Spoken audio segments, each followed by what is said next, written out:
boldly go where no man has gone before.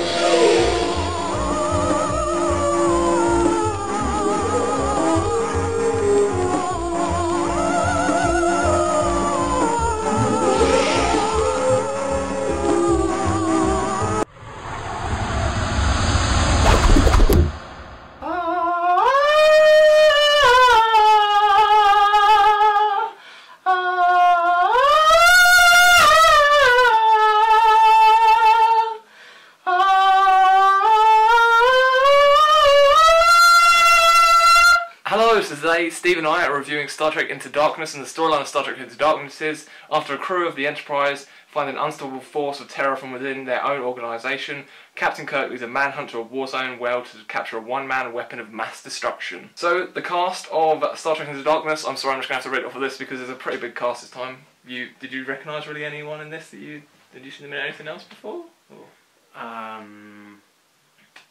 Yes. You saw Carl Urban in Dread, didn't you? Oh yeah, right. And Lord of the Rings, that's sort of the only person you recognise. So in this is Chris Pine playing Captain Kirk, and then we've got Zachary Quinto playing Spock, and then we have Zoe Saldana as playing Nyota Uhura. I've said her name completely wrong, I think it's Uhura, because she was in, she's Spock's girlfriend or wife or whatever. Then we've got Benedict Cumberbatch playing, I'm not gonna ruin that for all this, because there's been rumours and stuff and everything, so this is going to be a spoiler through thing. And then we've got Alice Eve playing Dr. Carol Marcus, who is a very, very hot woman who you see in the bra and underwear in the trailer. And then we've got Carl Urban playing Bones, and then we've got Simon Pegg playing Scotty. Then we have Anton Yelchin, who plays Pavel Yokov, who does Chekhov, who does the weird accent that he does. And then we've got John Cho playing Hakaru Shalu.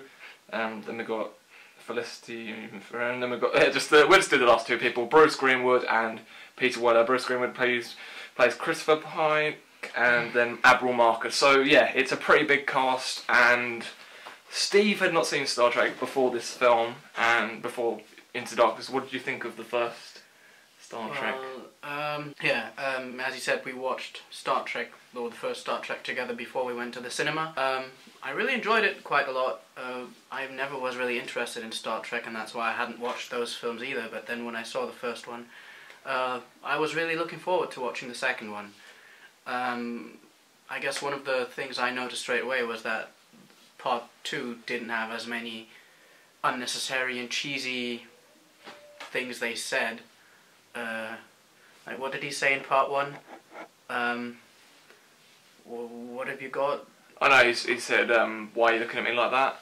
Yeah. He's like, because I've got your gun. Yeah, and then he just... And this one didn't have as many cheesy lines. I'm just going to say that I liked this a lot more than the first film. That's not all I'm going to say. I'm just going to say I like this a lot more than the first. This is directed by J.J. Abrams again, and I think he did a lot of great homage. Steve had not seen the TV series, but because you're not even you're not really a Star Trek fan, but you still liked it. Yeah.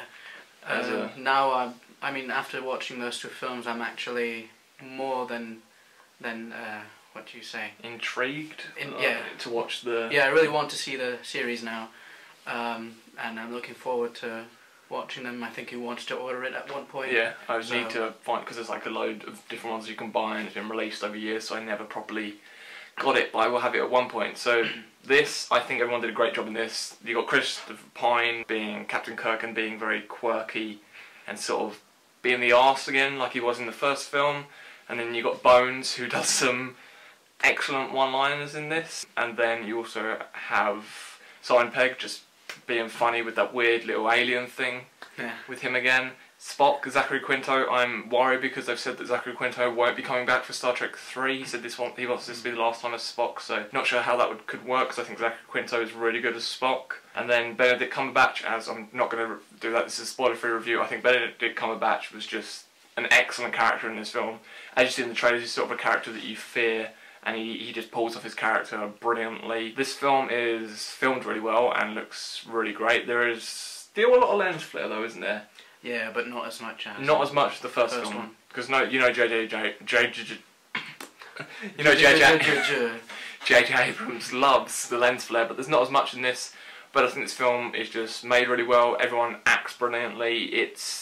There's never really a boring moment in this film. It's always got something going on and there's just the conversations that are really well made, and it just looks good as a film. And I feel that there's one part where you can see that J.J. Abrams is going to do brilliantly for Star Wars Episode 7. I think that he could do that really well, so you've sort of got a little bit of a taste from seeing this with some of the things that he's done with this one. So yeah, I just think everyone did a brilliant job with this. I know America doesn't have this for a couple of weeks, which I'm surprised at. I thought it would be coming to them as soon as this, but Star Trek Into Darkness, I am actually going to give it a 10 out of 10, because I do think it was that great, and definitely this year looks like it's going to start getting a lot better for films, because I watched Scary Movie 5 the other day. You'll get a review on that soon, but I thought it'd be better to review this film than review a shit film. So, Star Trek Into Darkness is brilliant. What do you rate it out of 10? Well, I guess it's a bit weird giving it a different rating than you did now. No, it's opinions on opinions. Like, everyone has opinion on their ratings of films, so... Well, I've never really had to rate a film in numbers before.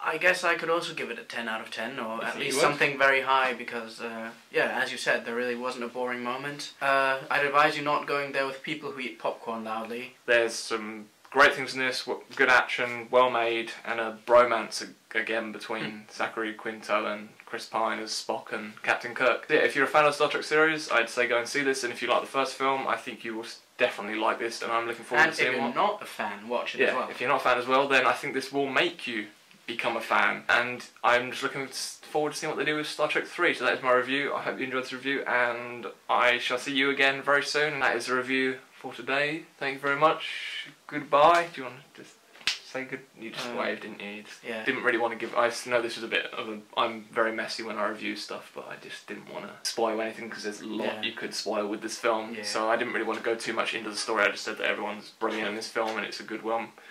Well, film. I'm just going to end that here, because I've just gone on for too long.